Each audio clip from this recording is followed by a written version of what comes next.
মা আমরা কিভাবে এটা মেনে নিতে পারি?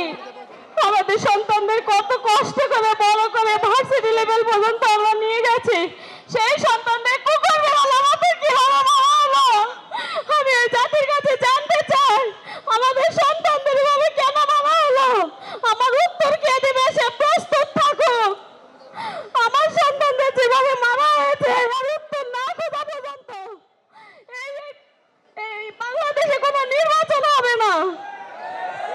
আমার সন্তানের বিচার না হওয়া পর্যন্ত কোনো নির্বাচন আমি মা হিসেবে আশা করবো না। আমি প্রত্যেকটা জনগণের কাছে আমি আশা করবো এটাই, যে সবাই আমার সাথে থাকবে ইনশাআল্লাহ।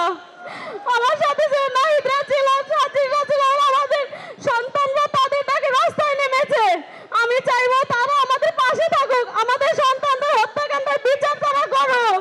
আমি সেই উদ্দেশ্যে এখানে এসেছি। আমি তো শুধু ইফতার মাহফিলে এসেছি তা না, আমি প্রত্যেকটা জায়গায় যাবো শুধু আমার সন্তানের বিচারের জন্য। আমার সন্তানের বিচার না হওয়া পর্যন্ত আমি মা বসে থাকতে পারবো না। হাসিনা সারা জীবন বক্তব্য দিয়ে এসেছে যে সে তার স্বজন হারিয়েছে, কিন্তু স্বজন হারিয়েছে, সে সন্তান হারায় নাই। কিন্তু আমরা সন্তান হারিয়েছি, আমাদের এতগুলো মায়ের আর্তনাদ, এতগুলো মায়ের চিৎকার আমরা কিভাবে মেনে নিব?